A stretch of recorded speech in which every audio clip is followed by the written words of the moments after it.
años viajando con usted. Bienvenidos todos. Aquí llega gente despierta que despierta a otra gente.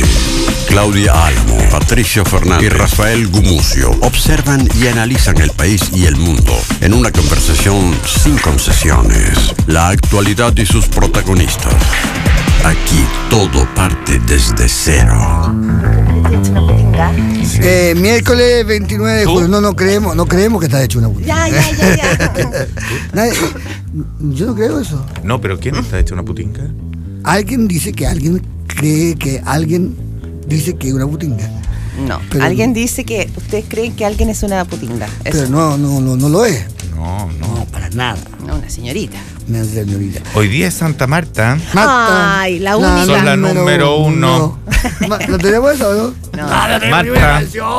Son la número uno. Yo Marta, quiero abrazar a la única grande y nuestra Marta Infante, mi amiga del alma. Muy simpática. Y bueno, yo en el cielo a Marta Ríos, que está también. Ay, y está Marta también Lagos Marta que pone marcos en Altraforma. Se llama Marta, Sí, Marta. que han vivido en Barcelona. Claro. Ellos. 8:01 de la mañana, miércoles 29 de julio. ¿Cómo se va julio? Y ahora tendremos que cruzar agosto. Bueno. Pasar a gusto. Cruzar. Hay que meterse a la cama. ¿Ah? Hay que meterse a la cama y no Total. levantarse. Sí. 5 la mínima, 21 grados la máxima. Qué bueno, 21 grados la máxima. Vamos con los titulares. El ex titular de la DINA, Manuel Mamo Contreras, se encuentra grave en el hospital militar. Fuentes de Gendarmería confirmaron que Contreras presentó complicaciones de salud durante la tarde de ayer. El ex militar está condenado a 516 años de cárcel debido a la serie de crímenes contra los derechos humanos que cometió durante la dictadura. 516 años de cárcel. Va a morir solo. Como consecuencia. Tragedias interesantes esas. Dicen que no puede tener tumba. Él y su familia ya lo tenían, claro. En fin. Como consecuencia del paro de profesores, el Ministerio de Educación analiza suspender la evaluación docente este año. El Colegio de Profesores le habría hecho la propuesta a la ministra Adriana del Piano para concentrarse en la recuperación de clases que no se hicieron los últimos 2 meses. El Ministerio de Educación dijo que de acceder sería una medida parcial y circunstancial. El conflicto entre Codelco y trabajadores contratistas se recrudece y advierten el posible cierre definitivo de El Salvador.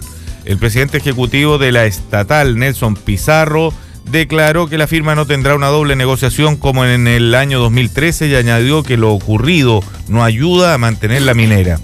Por su parte, el gobierno evalúa la opción de convertir a El Salvador en comuna para mantener la división. El Ministerio de Hacienda inició reuniones con expertos para ya comenzar a analizar eventuales cambios a la reforma tributaria.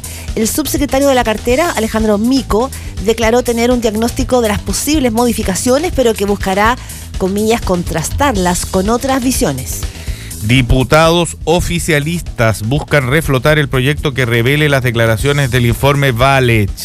La iniciativa, que actualmente duerme en el Congreso, como todos en el Congreso, fue elaborada por Tucapel Jiménez del PPD y Hugo Gutiérrez del PC. Además, los parlamentarios cuestionaron la voluntad política del gobierno y pidieron patrocinio para avanzar en esta materia. Organizaciones sociales y vecinos de 4 comunas convocaron a un cacerolazo para hoy miércoles a las 21 horas, en protesta contra la delincuencia. ¿Cuáles serán estas 4 comunas?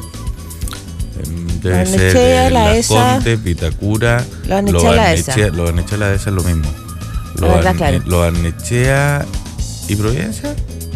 Providencia, Vitacura, Las Condes, Lo Barnechea, eso debe ser, ¿o no? ¿No? No me toquen los Daiwo. No me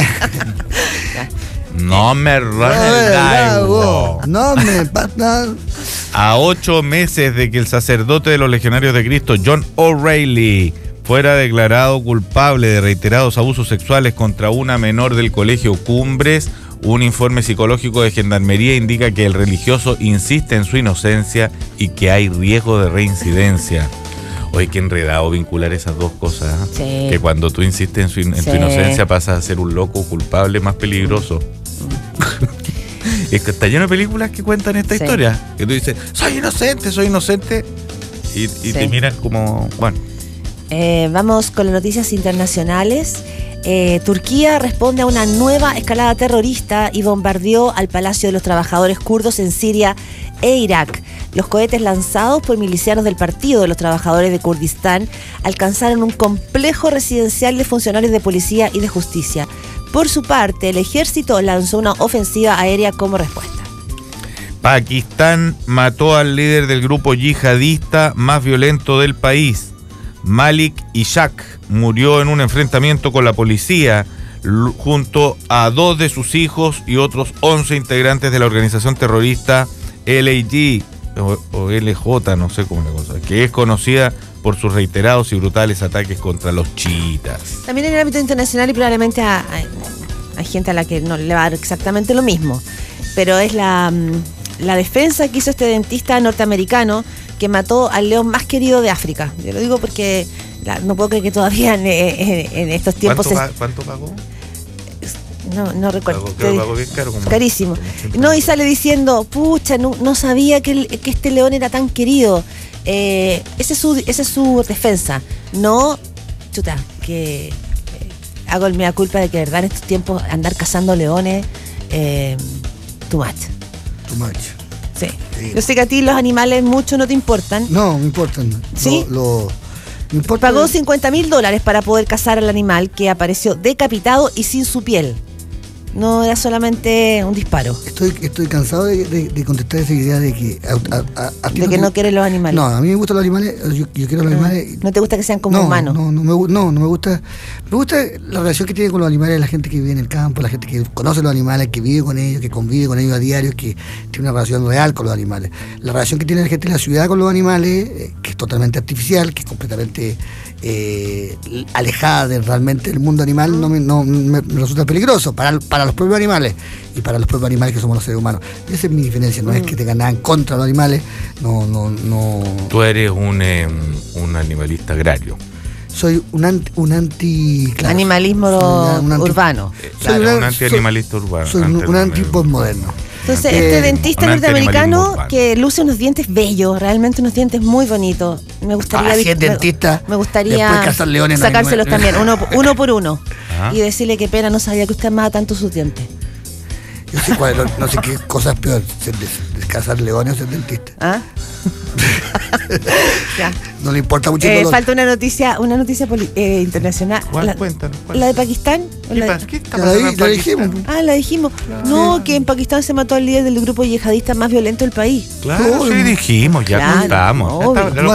Pues sí. Oye, lo del Mamo Contreras que... 8:08 de la mañana. Ahora viene a negar... Lo del Mamo Contreras, para los que están partiendo con nosotros... Se está muriendo. Claro. Está muriendo, tiene múltiples enfermedades. Las ha tenido, hace mucho rato que viene, acuérdate que andaba con una bolsita porque tenía problemas digestivos. La parte más cómica es cuando señalan desde la autoridad médica que tiene problemas de conciencia ahora.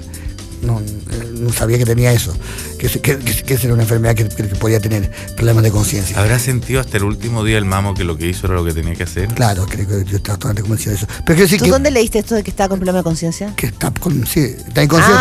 Inconsciente. Dicen, entendí, problema de conciencia, me refería a... Claro, pero dicen, tiene compromiso, tiene la conciencia comprometida. Tiene la conciencia comprometida. Yo pensé que se refería a otra cosa, que estaba con problemas de conciencia respecto a todo lo que había pasado. No, pues juego de palabras muy cómico, por eso me parecía muy divertido. Está rápido, está muy rápido. Sí, pistolero. Pero eso viene a negar justamente la discusión que hemos tenido sobre lo de los dichos de Villegas y la librería. Viene a negar que en el fondo Villegas está centralmente equivocado, y en eso totalmente está equivocado con la gente de izquierda, que también está equivocada en ese sentido, de que en Chile no se ha hecho nada ni se va a hacer nada en el tema de los derechos humanos, y que en el fondo las instituciones nunca se van a pedir perdón, y que nunca el caso que Manuel Contreras esté con 500 años de prisión prueba que en el fondo no es verdad el cinismo fácil de decir que en el fondo los poderosos siempre se defienden a sí mismos y que no hay que hacer nada contra los poderosos, porque al final siempre el poder vence y hay que estar resignado en tu asiento, que creo que es una doctrina muy mediocre, que que comparte gente como Villegas como gente de la ultraizquierda. Sí. Y que la historia en derechos humanos en Chile, por supuesto que cuando se habla de derechos humanos nunca es suficiente, pero decir que no es nada lo que se ha hecho en derechos humanos en Chile, la presencia del señor Manuel Contreras con 500 años de prisión prueba que sí se ha hecho mucho y que se ha hecho gracias a las víctimas y gracias a colaboradores, y deberíamos felicitarnos un poquito más por eso. Yo estoy de acuerdo contigo, y hay un par de cosas que no sé por qué nos encargamos de negar. Uno es que durante el periodo Cheire sí se hizo el nunca más, el nunca más, y el ejército dijo nunca más. Podemos ahora comentar otras cosas de Cheire, qué sé yo, pero llegar y negar de golpe y porrazo esto como para satisfacer las propias ansias revolucionarias que es un poco ridículo. Y segundo lugar, hay otra cosa que yo creo que se dice con mucha ignorancia. En este minuto son centenares las causas de derechos humanos abiertos, y son enorme cantidad de militares los que están arriesgando prisión y que están permanentemente en juicio. Y me parece muy bien que así sea.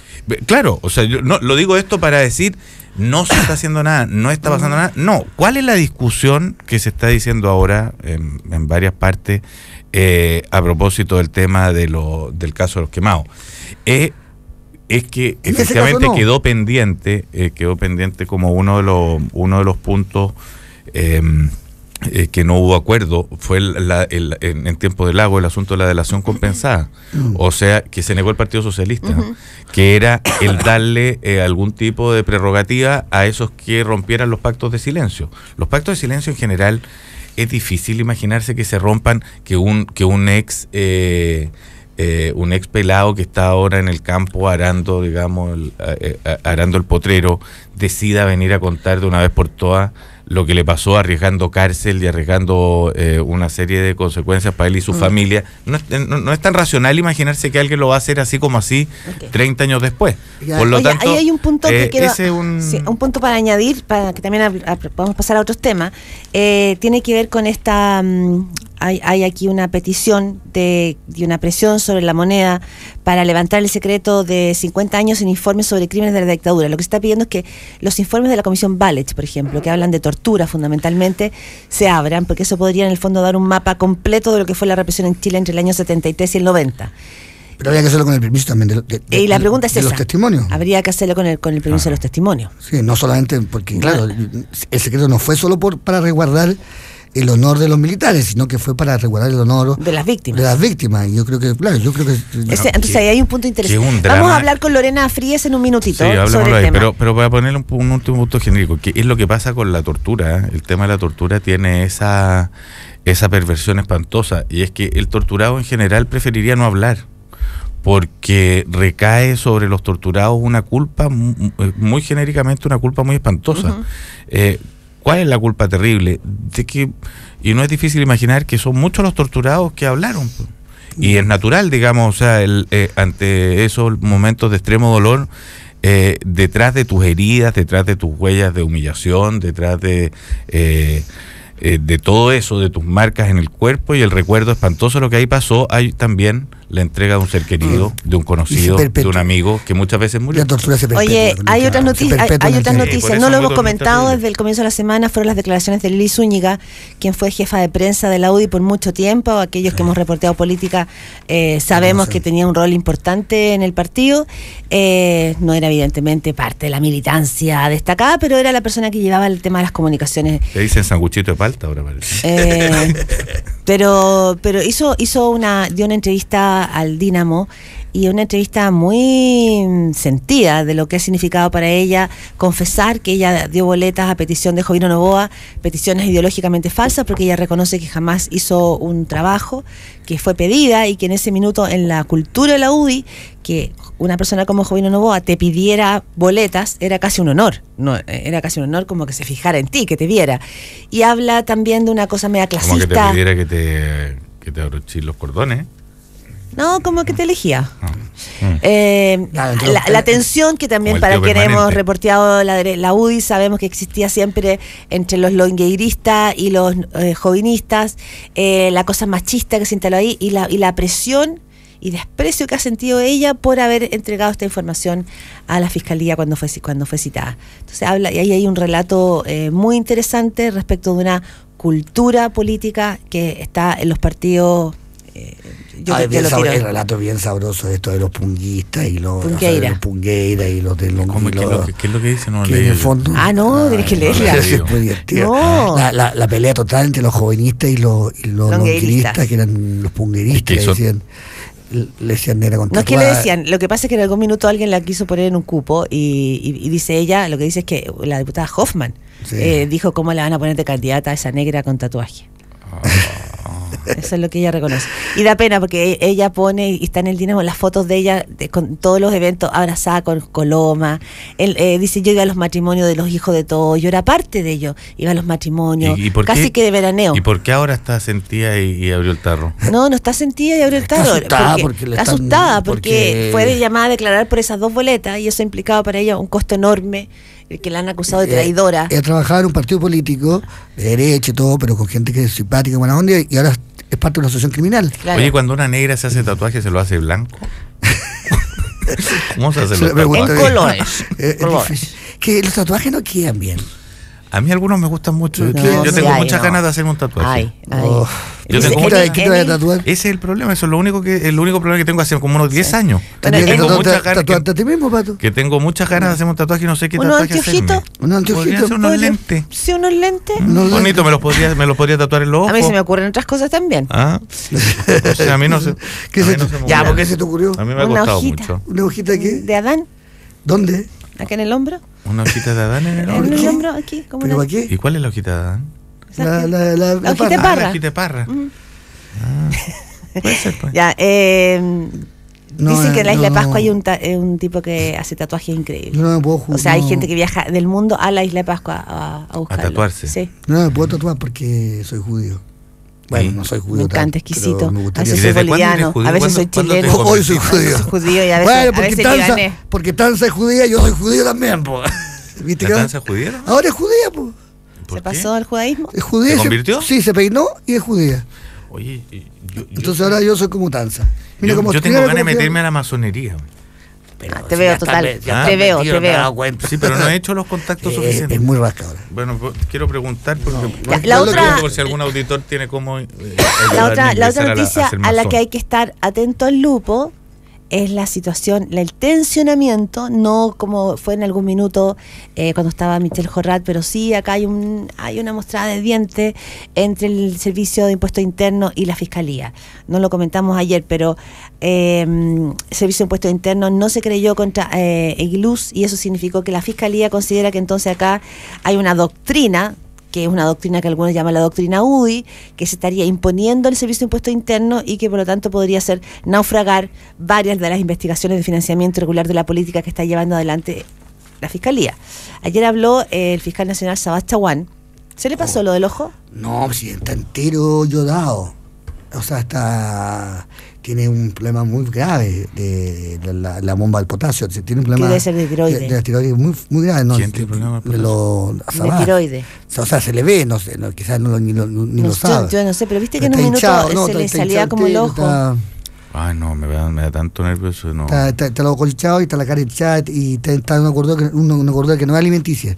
Que es que está ¿Cómo gordura- supiste lo del potasio? Bueno, no sé si la bomba, no sé cómo funciona. será yodo? No, el potasio es parte de las cosas que las tiroides van regulando. No sé Pero si no el está tan potasio. gordo. ¿Crece el potasio?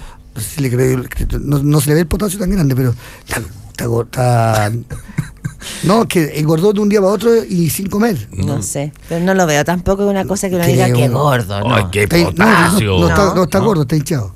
No me parece. Y eso que Otro es bien tipo bien muy guapo. interesante a Chaguán. No, si es guapo. No sé si guapo, si me es palestino refiero. igual que uno. Ahora soy palestino. Sí. Vamos a terminar aquí con vamos a terminar el programa con Rafael Bueno, pero sí, africano. No, el ONU. El ONU. Es paisano como uno. Oye, ONU. Celic. Ya, Sabás Chaguán salió y dijo, bueno, dice, nosotros confiamos y respetamos el trabajo de impuesto interno. Fue un poco, dijo, es una institución autónoma, igual que nosotros. potasio que Aunque tiene. dijo no hacen todo lo que la fiscalía espera. Digo, atento con esto porque en algún minuto se habló de que parte de una estrategia para poder parar este desfile del financiamiento irregular de la política por tribunales pasaba por el rol que jugara impuesto interno. Parte de eso es la discusión que se armó según las declaraciones de Michelle Jorrat en las oficinas de Alberto Arenas, y también la salida del segundo de impuestos internos. Esa era la tensión y era el nudo. ¿Qué rol tenía que jugar impuestos internos? Porque esa era la única salida que existía para descomprimir este desfile del mundo político por los tribunales. Entonces, que no se haya querellado impuestos internos y que la Fiscalía ahora aparezca es una hebra que hay que seguir. ¿Te has fijado que la desaceleración económica se acabó? ¿La desaceleración? Sí. ¿Cómo que dices eso? No. ¿Cómo que se acabó? Ya no se habla. ¿Cómo dices eso? Se cambió la pauta a partir de la reforma del reconocimiento de situación del gobierno, de su derrota. Busca un diario, busca el diario, en cualquier diario financiero. Dejó de ser tema, o por lo menos perdió, ahora se cambió de la angustia de la ruina económica a la delincuencia. Y cambió enteramente la pauta. Otra cosa, la delincuencia volvió a ser el gran tema del gobierno, del Ministerio del Interior. Eso también no deja de ser sintomático, porque no es que la delincuencia es cierto que ya conversábamos, ha aumentado en algunos lugares, en otros no. La violencia, como se dice. No, ya ha aumentado en algunos lugares y en otros no, por lo tanto en Chile se mantiene permanente, pero lo que sería muy ingenuo y raro pensar es que desde hace 2 semanas ahora el tema central de Chile pasó a ser la delincuencia y el anterior, es un cambio de pauta. Se produjo el movimiento del cambio. ¿Qué hacen los genios del gobierno, los pensadores increíbles que están ahí en el segundo piso?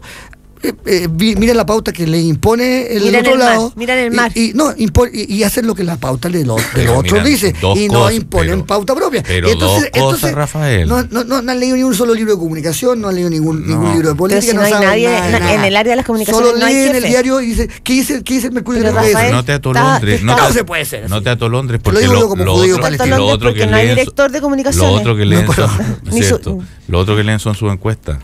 Bueno, entonces viene esa cosa tan facilista y tan permanente, y es que la principal preocupación de la gente es la delincuencia. Sí, la desaceleración sigue, claro. Pero perdóname, los diarios económicos muestran primero, China se ha convertido en una preocupación mundial. Sí, China. Antes no existía China. No. Hace 2 meses no existía China. Estás equivocado. China viene siendo un factor en la economía mundial. Estoy diciendo lo que dicen los diarios, sí, ¿no? Lo que la realidad. Tiene razón lo que está diciendo La Rafael. Situación del cobre. Hace 2 meses atrás que se dejaran de mentir a los economistas. Los problemas eran la reforma y eran la mala administración interna y la reforma tributaria. Hace 5 meses atrás, cuando era ministro decía que teníamos brotes verdes. Bueno, está loco. Pero ahora el problema es China. Estamos con Lorena Frías. Cambio de tema radical y total. Vuelta al tema que estábamos al comienzo. Vamos con temas de derechos humanos. Tenemos en línea a Lorena Frías, fundamentalmente para reanalizar. Instituto de Derechos Humanos. Sí, Instituto de Derechos Humanos. Para volver a analizar, Lorena, cómo se ha repuesto el tema de derechos humanos a propósito del caso Quemados. Es decir, por una parte, un juez que logra reconstituir una verdad judicialmente, el pacto de silencio del que han hablado el presidente Lagos, la presidenta Bachelet, y esta propuesta de romper el silencio en el informe Balich. Muy buenos días, Lorena. Hola, buenos días, ¿cómo están? Bien. Mira, sí, la idea, o por lo menos lo que nosotros hemos planteado como instituto, es que los 50 años que pesan sobre las comisiones Balich, incluso para la judicatura, y ese es el punto para nosotros como mínimo, debiera ser algo que fuera enmendado por los poderes colegisladores, porque tú comprenderás que si los jueces no pueden acceder a los antecedentes, es difícil que se pueda avanzar en verdad, justicia y reparación, sobre todo cuando hay una desigualdad entre la comisión Rettig, cuyos antecedentes son conocidos por los tribunales de justicia, y no así en el caso de las comisiones Balich. Lorena, en el caso de la comisión Balich, tú dices es más complejo levantar el secreto. En el caso de Rettig no hay secreto. En el caso de Balich sí hay secreto. O sea, esta no puede ser una decisión política. En el caso de uno están vivos los protagonistas, y en el caso de los otros no. Por lo pronto. Sí, pero eso no marca una diferencia respecto del acceso a la justicia. O sea, no hay preocupación por parte de las víctimas que contaron sus casos de mantener el secreto, sino que son otros los motivos para mantener el secreto. No, las víctimas, efectivamente, no todas las víctimas son iguales, y probablemente varias de ellas no quieran declarar ante la justicia. Sin embargo, hay otras que sí quisieran declarar, que entregaron antecedentes que por supuesto pueden pregonarlo y testimoniarlo públicamente, pero ¿Y esas que sí quieren declarar, por qué tendrían que tener el permiso del informe Valech? Porque la ley establece que no pueden acceder a esos antecedentes. No, pero ellas sí podrían ir a los tribunales y denunciar lo que dijeron en el informe Valech. Sí, efectivamente, pero no todas las víctimas primero quieren testimoniar por segunda vez. Eso en materia de justicia, eso es revictimización. Y muchos declararon por el anonimato. Porque muchos declararon por el anonimato, y a muchos no se les preguntó si querían que su testimonio fuera secreto. Por lo tanto, lo que tú puedes custodiar es la intimidad de las víctimas, de si quieren que se conozca o no. Sí. Pero aquellas víctimas que sí quieren que sus antecedentes estén allegados a tribunales, o incluso los tribunales que quieren avanzar porque ya se murió gente, etcétera, y no hay posibilidades de acceder a más información, debieran tener la posibilidad de acceder a estos antecedentes. Lorena Fries, hubo una discusión durante toda la semana, a mí me resulta un poquito agotadora respecto al personaje, que tenía que ver con Fernando Villegas, si finalmente aquí había la reconciliación era un tema del pasado y ya pasó la vieja, o sigue siendo. A mí tengo la sensación de que finalizando, a mediados de esta semana tenemos a un personaje mítico, digamos, como el de la dictadura, que es Manuel Contreras Grave, el caso Quemados, que sigue estando, los pactos de silencio, que al parecer están rotos, no solo en el caso Quemados, sino que también hubo un testimonio en el caso de Víctor Jara. ¿Tú sientes que hay una etapa cerrada o esta es una etapa que aparece cada tanto? Esta es una etapa efectivamente que aparece cada tanto. El paso del tiempo en las sociedades que han sufrido este tipo de traumas suele ir masticando este proceso, y cada cierto tiempo van apareciendo hitos que permiten también avanzar un poco más en verdad, justicia y reparación. Con eso no estoy diciendo que nosotros no hayamos tenido un proceso que es bastante reconocido a nivel internacional, pero siempre el paso del tiempo te va abriendo otras puertas, y el punto es que a la vez va produciendo también mayores obstáculos para la investigación. Por eso es que es tan importante hoy día romper el silencio o las políticas de encubrimiento, como quiera llamársele, para poder avanzar más, porque este es un tema que no se va a ir. Lorena, pero sin duda puede brotar muchas veces, pero para poner en claro también esa que es una sensación que de pronto nos baña, sí, respecto a este tema, que es como que Chile ha primado por sobre todas las cosas la impunidad, que la justicia aquí no ha hecho su trabajo, etcétera. ¿Cómo tú plantearías y cómo tú expondrías la situación de los juicios de derechos humanos en Chile? En primer lugar, ¿cuánta verdad se ha conseguido? Segundo, ¿cuántos juicios abiertos hay? Y tercero, ¿cuánto sí está actuando la justicia en estos procesos o cuánto no? Mira, yo creo que Chile se caracteriza por ser gradual en todo. Y en ese sentido, verdad y justicia han sido procesos graduales desde el 90 en adelante. Y eso es distintivo de lo que ha pasado en otros países. En ningún país ha habido 3 comisiones de verdad y una mesa de diálogo. En general hay una comisión de verdad o los temas se van a la justicia. Aquí han pasado las dos cosas, con desfase entre verdad y justicia, pero han pasado cosas. Segundo, obviamente hay alrededor de 65 personas que están condenadas por crímenes de lesa humanidad. En función de los juicios que hay abiertos, se calcula que el próximo año podrían incorporarse unas 100 condenas más, y en ese sentido se va avanzando. Pero también es cierto que si no hemos avanzado más es porque persiste, digamos, esta política o de encubrimiento y de pacto de silencio, que tiene a muchas víctimas y a sus familiares todavía sin la posibilidad de verdad y justicia. ¿Tú eres partidaria de la delación compensada? Yo soy partidaria más que de la delación compensada, a que las personas que han participado en crímenes de lesa humanidad respondan con una pena proporcional, pero que puedan en su momento acceder a beneficios siempre y cuando cooperen eficazmente con la justicia. Es además la postura de estándares internacionales. Lorena, como encargada de la Comisión de Derechos Humanos, ¿qué te pasa con del Instituto de Derechos Humanos? ¿Qué te pasa con Manuel Contreras en el hospital? Parece que en trance de muerte, dicen. ¿Se te ocurre alguna reflexión en torno a ese tema? La verdad es que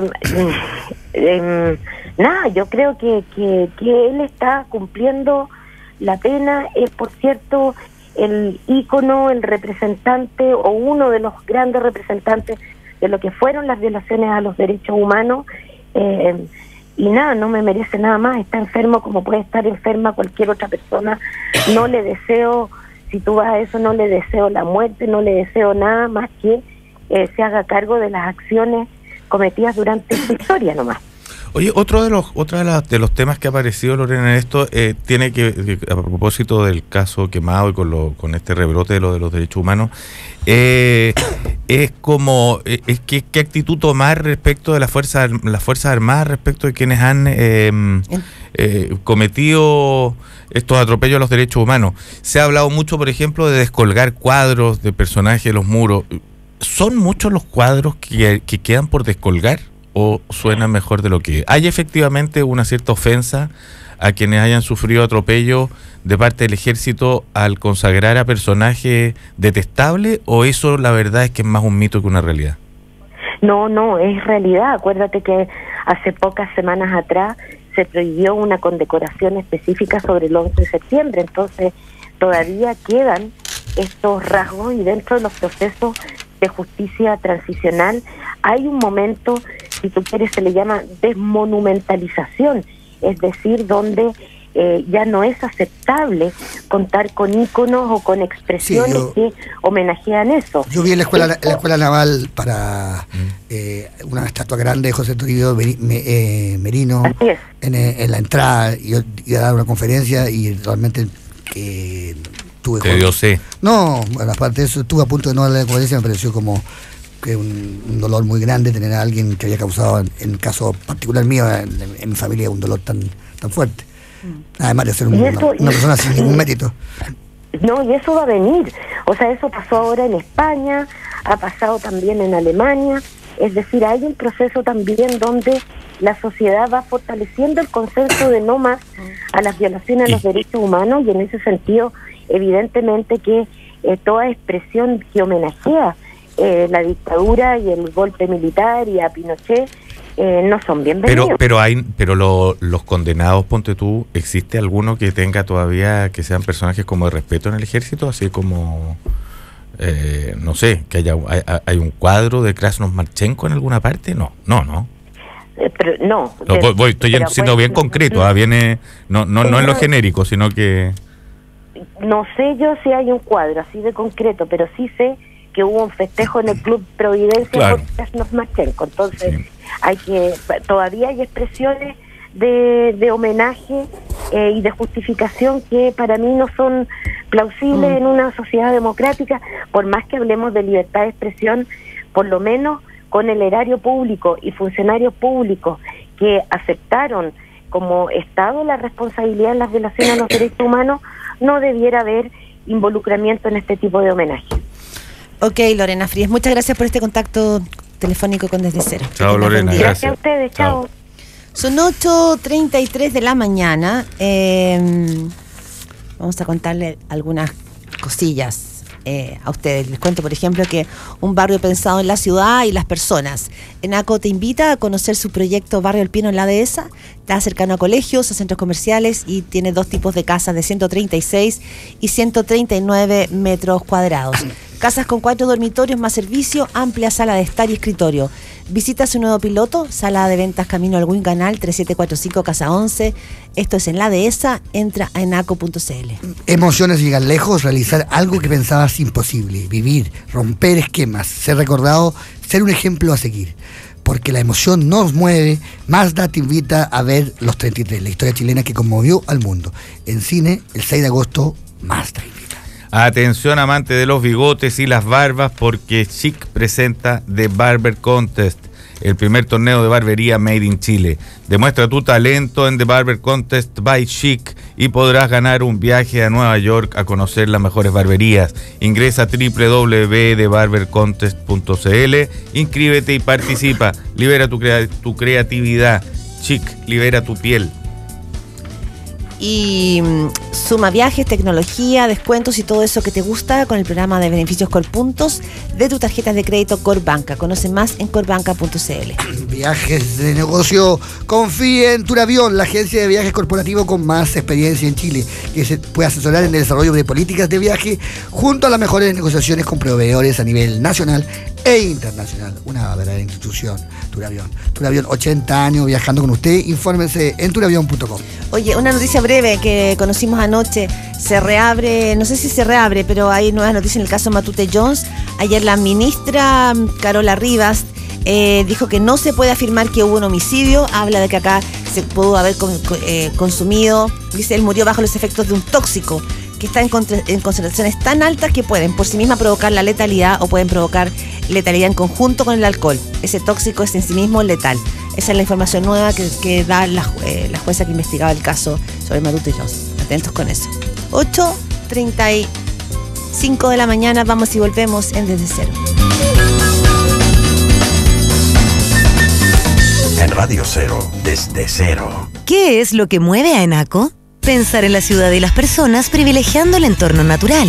ENACO te invita a conocer su proyecto Barrio Alpino en la Dehesa, con un gran cuidado por los espacios y pequeños detalles para vivir mejor, con 2 tipos de casas de 136 a 139 metros cuadrados, con 4 dormitorios más sala de estar y escritorio. Visita el nuevo piloto en Barrio Alpino, sala de ventas, camino El Huinganal 3745, Casa 11 La Dehesa. Eso es ENACO, eso es diseño sustentable. Más información en enaco.cl.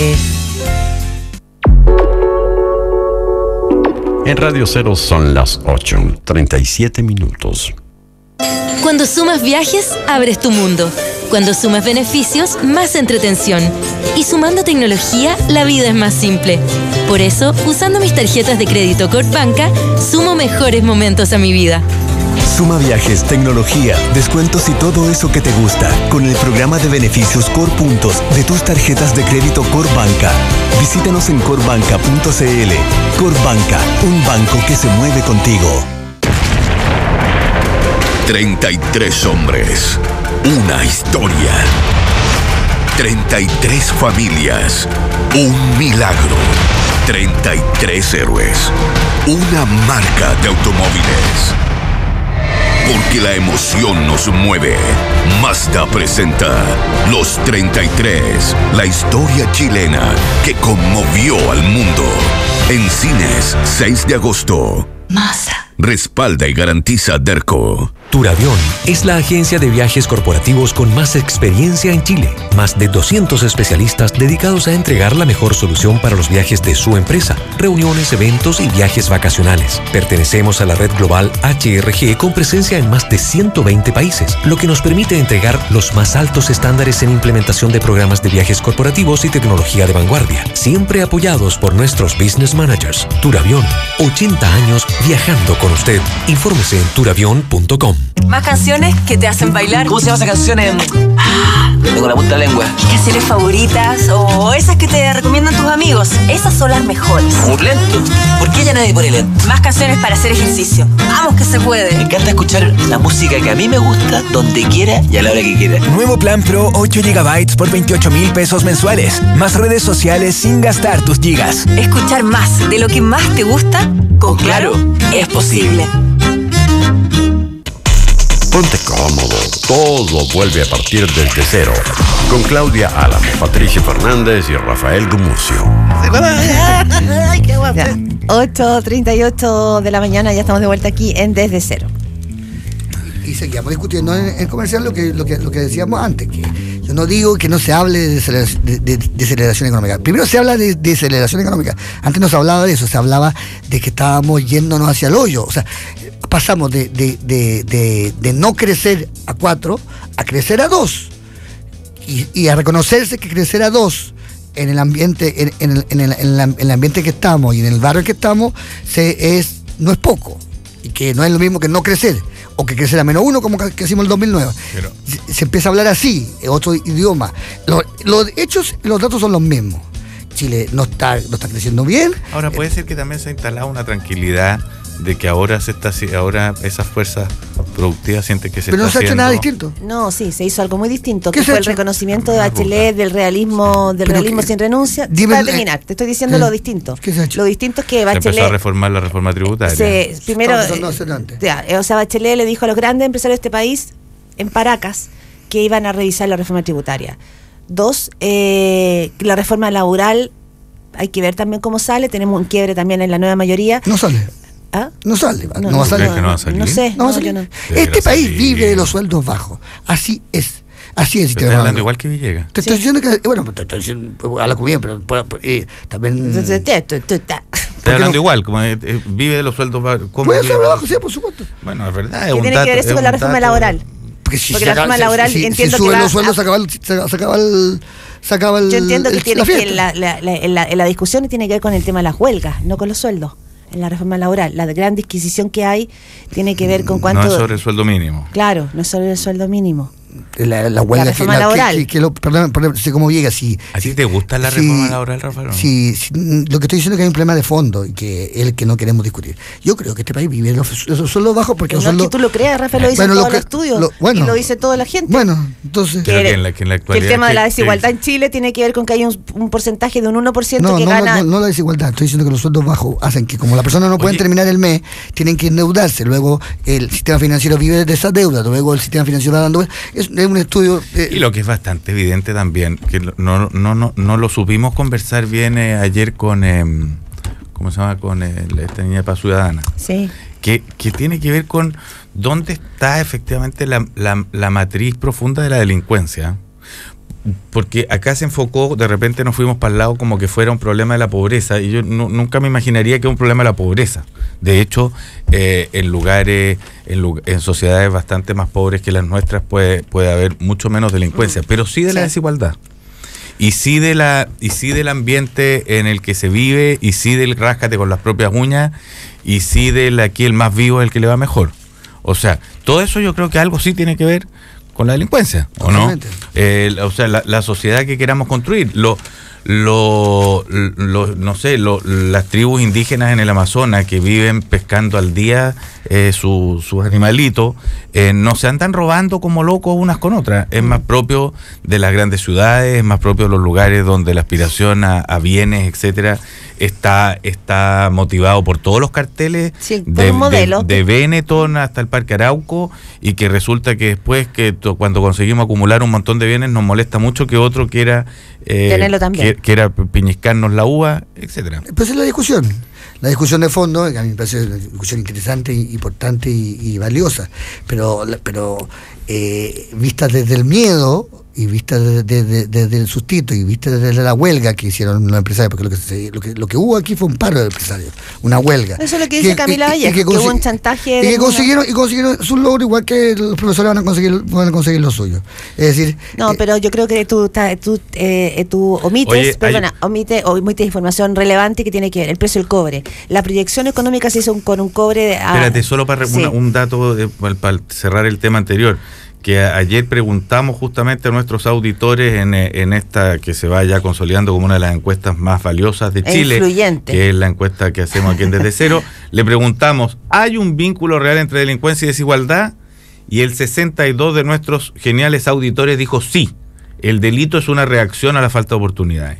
Y un 38% dijo no, menores ingresos no conducen por sí solos al crimen. Sí, yo soy parte del 60% de lo que crees. Estamos con la mayoría. No, te digo que me parece que a ninguno de los tres economistas, esa es la verdad, pero los economistas, y no solo los economistas, el ministro de Hacienda, Rodrigo Valdés, expuso en el gobierno un cuadro económico muy complejo. Y en ese cambio económico, la presidenta de Chile tuvo que renunciar al corazón de lo que ella pensaba que iba a ser su gobierno, y tuvo que hablar de un segundo tiempo. Estamos hablando ahora de una reforma tributaria que va a ser reformada, pongámosle, ajustada, de una reforma laboral que probablemente va a ser más suave. Hay que ver ahí qué pasa con la CUT, con el Partido Comunista, con la DC. Hay que ver cómo se hace esa cazuela. ¿Cómo? Pero estamos quitando... Entonces, hay datos duros de que la economía... Es que los datos... No se habla de desaceleración en todo caso. No hay desaceleración. Yo no he escuchado de que hable de que hay una desaceleración. Se habló desde las... hay un problema de inversión interna y externa. Hay un problema de bajo... Hay un problema de certidumbre. Hay un problema de bajo crecimiento. A nivel regional y a nivel chileno también. Y lo que nos preguntábamos es si, dado los datos que existen, se puede crecer más. Hay un crecimiento potencial que no estamos llenando dentro de la... Y eso es lo que yo sé. Ahora, creo yo, y eso es lo que va a pasar por enésima vez en Chile, y eso es lo que me resulta a mí enfermante, de que hay un debate profundo de qué modelo de sociedad o de qué manera de hacer sociedad en el capitalismo, sin salir del capitalismo, sin salir de la grande que se estaba empezando en Chile, y que ahora que se abortó no porque se llegó a la conclusión que no queremos esto, sino que por miedo y por presiones y por un grupo sindical. Porque el realismo, a mí no me gusta que los sindicatos impongan y por algo de culpa, ¿no? Por algo de mal hecho, ¿no? ¿Qué? O sea, es que yo no conozco, mira, soy totalmente partidario de la reforma. El 30 de enero, tú dijiste que estaba todo, que el gobierno lo ha hecho increíble, impecable. No puede ser. Tú lo dijiste, estaba aquí la grabación, a ver, vamos a ponerla. La puedes buscar, no puede ser. No puede ser. Que al final, después de todo, el gobierno había logrado de forma importante en el binominal. Es que eso es cierto, pero fíjate que mira lo que dijimos. Mira lo que decíamos a finales de enero. A finales de enero decíamos, después de más o menos 6 meses de muchas peleas, de sensación de caos, de qué sé yo, efectivamente el gobierno consiguió tener un triunfo legislativo súper importante. Sí. Eso es verdad, ¿cierto? Tan verdad es que subió las encuestas. Sí. Vino entonces... ¿Qué pasó el 1 de marzo? Ya, vino el caso Cabal, no repitamos. ¿Quién habla hoy en día del caso Cabal? ¿Quién habla del caso Cabal? No, si ya van a salir... Están en plena investigación, Rafael. Van a salir cosas muy grandes. Si no hay noticias, porque Rafael, si no hay noticias no quiere decir que aparecieron. Con esto estás diciendo porque van a haber noticias del caso Cabal. Pero ¿quién culpa al caso Cabal de la bajada de la... Todo el mundo. Todo el mundo, es unánime. No hay nadie que no diga que el caso Cabal... Pero dicho eso, también es unánime y no encuentro defensores, tú me los tendrías que presentar, a lo mejor tú eres la persona que falta en eso, que digan que lo que venía antes en la arquitectura de Arenas y Peñalillo era estupendo. Quizás tú eres el único. No, tú eras, yo también, y tú también, el 30 de enero diciendo, ¿sabes qué? No es verdad. Bueno, te estoy diciendo. No, pues si te lo puedo mostrar, si lo he escrito, lo escribí muchísimo. El 30 de enero, no estoy diciendo el 30. No, es que matiza. El 30 de enero se veía un auge en medio de un bajón muy grande. Y sacado la reforma del binominal y el acuerdo bien común, ojo, porque estamos hablando de otras cosas, eran otros proyectos. Haber sacado la reforma del sistema electoral binominal y el acuerdo bien común eran logros políticos de cosas que pero la reforma tributaria no fue aprobada el 31 de enero. Fue aprobada antes y se habló y se dijo que era mala. Se dijo que era tan mala. Se aprobó con el voto de todas las desde el Partido Comunista hasta la derecha. Hasta la Renovación Nacional. A ver, ¿quién era? Hasta la UDI. Yo le voy a contar la historia como la vi yo, quizás me parezca Fernanda Villegas, porque a veces... ¿Como la estás viendo ahora o como la viste entonces? Como la vi entonces, porque yo tengo buena memoria. Pues tengo muchas neuronas, demasiadas. Te sobran. Claro, no perdimos. Y se empiezan a enredar. Y se empiezan a tropezar unas con otras. Lanzan las reformas. Les va mal a todas las reformas. Menos la del binominal, que fue a todas les va mal. La educativa, la tributaria, todos entran con mucha pelea, se habló la retocada ahora, esto fue muy mal visto y se llegan a acuerdos. Después de una gran pelea todo el año, se llegan a acuerdos. En la educación... ¿En qué acuerdo se llegó en la educación? Y desde se aprobó la ley, lo de la selección, ¿cómo se llama? La selección, el copago, y se llegó a un acuerdo. ¿Y a ti te encantaba hasta ahí lo que iba a la reforma educacional? Porque a mí no me encantaba. No, a mí tampoco me encantaba, pero ya había llegado a un acuerdo, y se había llegado a un acuerdo con todo, y se había avanzado un poco. Y ahora venía, se supone, que el tramo dulce y suave del asunto, que era la carrera docente y la educación pública.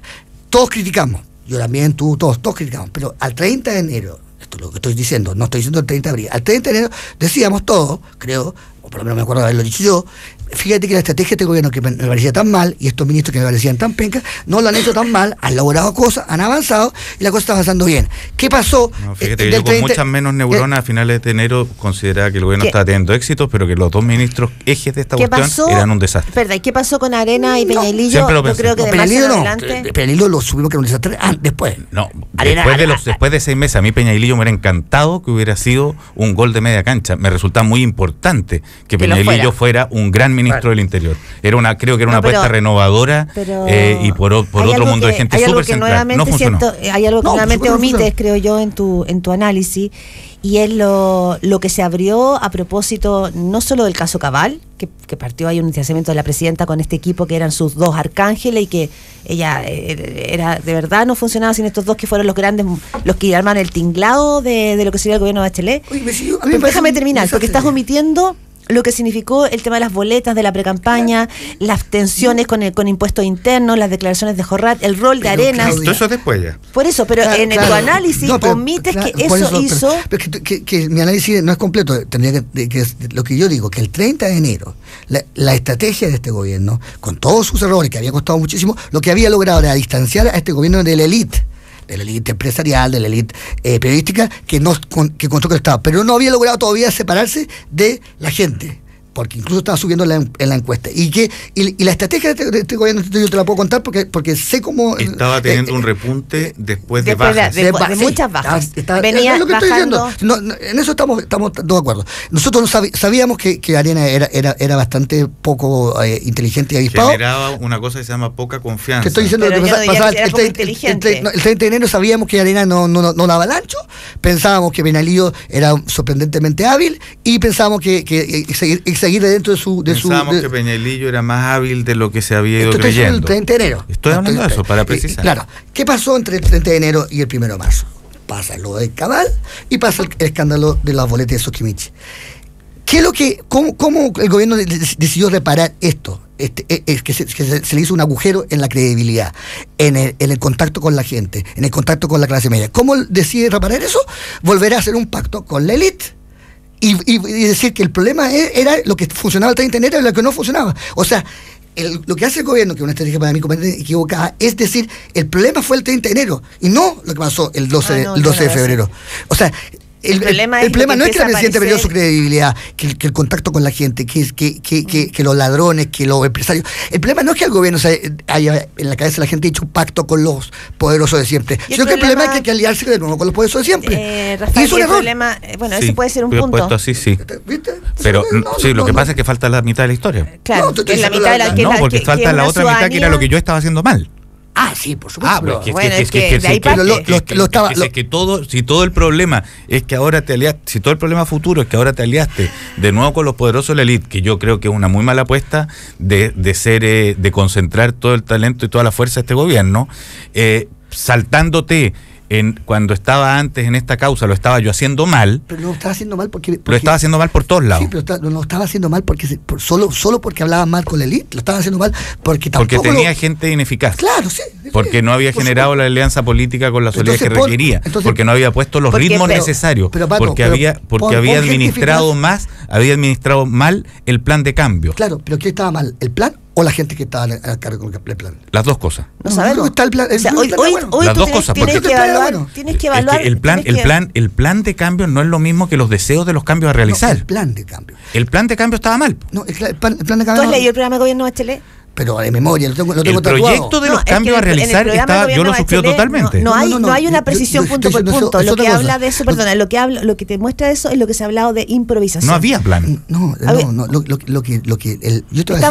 te voy a contar lo que yo creo que era la estrategia de Chile. Que era una estrategia que puede ser que... Bueno, te voy a contar lo que yo creo que era, puede ser que no sea, pero que era impecable en el papel, muy mal realizada. Que era el primer tiempo, patada. Dificultades, peleas con la élite, y en el segundo y poca encuesta. Y segundo tiempo, los primeros resultados de la encuesta van a empezar a llegar a la gente y la gente va a empezar a estar contenta, y terminamos el gobierno con... ¿Qué pasó en ese plan? Lo hicieron todo mal. Pero el plan en sí no es un mal plan, es el único plan que tenían que podía Son hacer. 8:54 de la mañana. Tenemos a Alejandra Picó, organizadora del cacerolazo.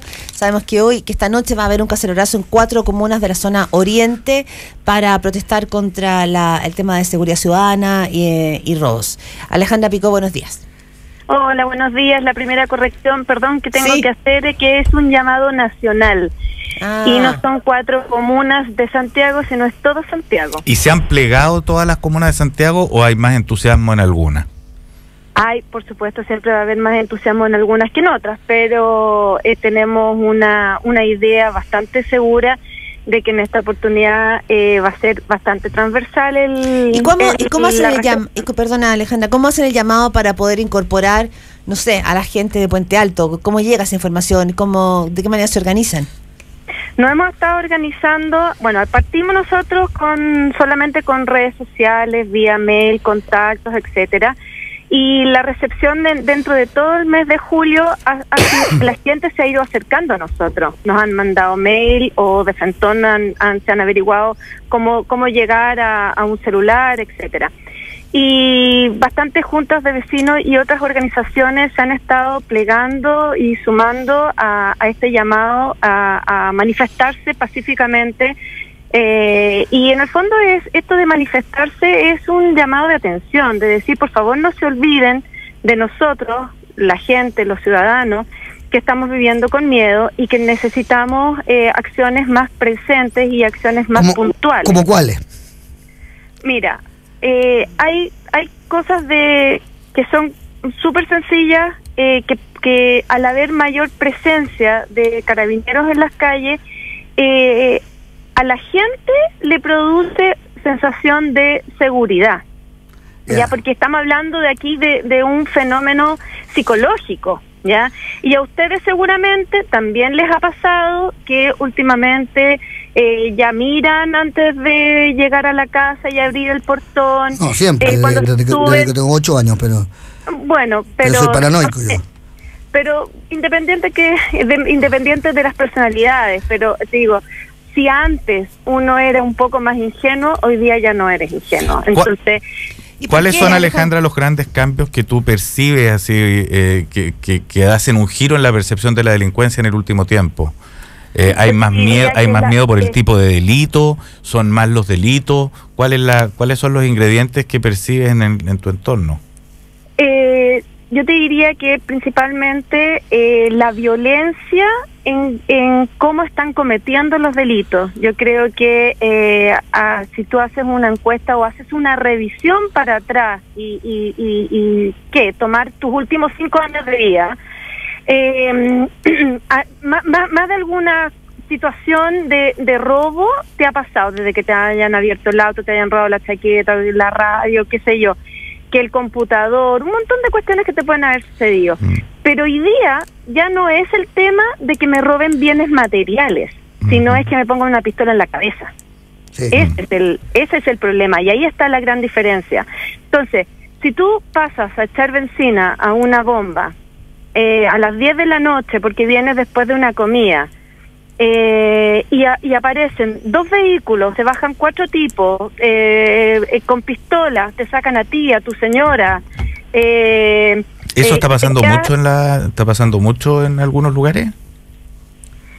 No sé si es mucho o poco, pero está sucediendo, ¿ya? Y de repente se producen como semanas en que 2, 3 casos, y uno se va enterando principalmente porque la gente escribe cartas al director te pregunto un poco también por el clima, porque de repente empezamos, a mí mismo me llegó un WhatsApp que tú lo tienes que haber visto también, una voz de una gente que estaban robando disfrazados de sacerdotes. Después de repente viene una aclaración que dicen que en realidad eso no era así, que no había gente disfrazada de sacerdote. Después dicen que en realidad era un cura el que se robó el auto por error, y después empieza, pero todo esto como que genera también un clima como de historias bien macabras que no siempre parecen enteramente reales, ¿no? Bueno, eso es efectivo, siempre va a existir la persona que quiere hacer daño, pero nosotros estamos hablando acá de no dejarse influenciar por ese tipo de situaciones, sino por lo que realmente está sucediendo. Y las noticias se publican, y cuando uno se encuentra con personas conocidas de uno que te cuentan lo que le sucedió, eso no es el cuento del tío, es algo que está sucediendo. Pero además hay cosas que son súper importantes que hay que considerar. De cada 10 delitos que se cometen, entre 8 y 9 se logra un culpable. Y estamos hablando de delitos de este ámbito, no de otro tipo de delitos. ¿Entre 10, 8 y 9? No, cada 10 delitos, ¿ya? 8 o 9 no hay culpable. Ah, ya. Entre 8 y 9 delitos no hay un culpable, o por falta de pruebas, o porque no se pilló a la persona que cometió el delito. Y hay otra cosa, la gente está dejando de denunciar, porque en el fondo sienten que hay una impunidad tan grande que dicen, ¿para qué voy a perder el tiempo? Pero también somos unos países ¿por qué hacerlo con cacerolazo, no con marchas, por ejemplo? Porque también uno vio en el cacerolazo anterior que desde los sectores más populares daban vuelta también a través de redes sociales videos irónicos de los sectores populares, donde ayer hablábamos con la directora ejecutiva de Paz Ciudadana, que muestra que en los sectores populares hay tanto, quizás más, robos con violencia que en los sectores altos. ¿Por qué el cacerolazo, que tiene además todo un peso como histórico? ¿Por qué no...? A ver, mira... perdona que te interrumpa, sí. Porque nosotros como movimiento que somos Queremos Vivir en Paz, nuestro movimiento ha llamado a meter bulla. Nosotros no hemos introducido la palabra cacerolazo, ¿ya? Pero el concepto cacerolazo es muy fuerte, ¿ya? Y ese es el que de alguna manera, y es corto, te fijas, meter bulla es mucho más largo, es más difícil de pronunciar, qué sé yo. Pero nosotros también nos hacemos cargo de eso, y existe una gran frustración de la población. Lo que te dijo ayer Catalina Merz, si fue la entrevistada de ustedes, es absolutamente cierto. Y es un diagnóstico que tienen los gobiernos en el pasado, lo tienen súper claro. Entonces, ¿cuál diagnóstico? Más. El diagnóstico de que, perdón, de que hay villas que están tomadas por los narcos, de que la gente prácticamente no puede vivir tranquila en esas villas, etcétera, y que el problema, además de la violencia, de pandillas, etcétera, es mucho más fuerte en la zona sur de Santiago, si hablamos de Santiago, ¿ya? Pero es pensar solamente en que este es un problema de ciertos sectores porque la delincuencia se traslada a los barrios de la zona oriente y cometen atracos, asaltos y todo eso, es mirar el problema con bastante miopía. Y nosotros lo que hemos querido hacer como movimiento es agrupar y permitir de que este tema se instale como un problema de agenda, como un problema de Estado. Y ese fue el primer objetivo, y es el objetivo que se cumplió. Durante un mes hemos logrado de que todo el mundo hable del tema de la delincuencia, y lo importante y el objetivo de este segundo llamado a meter bulla tiene que ver con que no se olviden de que ahora hay que entrar en acción. El gobierno ya está tomando ciertas medidas, pero hay medidas que toman su tiempo y tienen ritmo, ¿ya? Ok. Bueno, Alejandra Pico, veamos cómo sale hoy entonces esta actividad organizada. Oye, una última preguntita. ¿Sí? ¿Has visto más tendencia de un mundo político al entusiasmo con este llamado, o es bastante transversal? Yo lo veo que es absolutamente transversal. El lunes recién pasado, hace 2 días, estuve como invitada de público, me refiero a un debate donde estaba el senador Arboe y el senador Espina, y ambos coincidían. Bueno, son como los dos Robocop, de la política chilena, ¿no? Pero estamos hablando de 2 senadores, uno de la derecha y otro de la nueva mayoría. Sí. Y los dos tenían el mismo diagnóstico, y los dos más o menos entendían que las soluciones a corto, mediano y largo plazo eran casi las mismas. ¿Cuál era la a largo plazo, perdona, solo para terminar? Mira, a ver, hay un tema de rehabilitación que para poder cortar la llave, en el fondo, del ingreso de más delincuentes a este negocio tan lucrativo, ¿cierto?, es tomar a los grupos de menores, los primerizos, los adolescentes, los más jóvenes, que van de entre 12 y 14 años, trabajar con ese grupo, para poder ir cortando el ingreso de nuevos delincuentes. Y el tema también de prevención, de hacer ciudades más amistosas, de trabajar con los municipios. Por supuesto que cuando tú planificas una ciudad no solamente haces caminos, parques, luminarias, y cuando tú diseñas un sector habitacional, lo peor que puedes hacer es hacinamiento. Sí, Alejandra Pico, muchas gracias por este contacto telefónico. Y bueno, veremos qué pasa hoy en este llamado que hacen a todo el país, digamos, para protestar por el tema de seguridad ciudadana. Muchas gracias. Que estén bien. Muchas gracias a ustedes, que estén bien. 9:05, miércoles 29 de julio. Faltan los apagones. Y nos escuchamos mañana aquí en Desde Cero. Que tengan un buen día. Chao.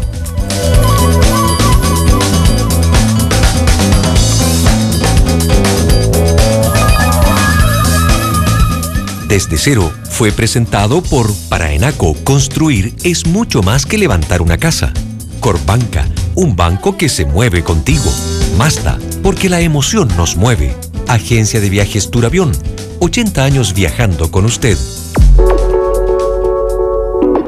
En Cero son las 9:06. La nieve arrasa en la cordillera y la quinta feria del esquí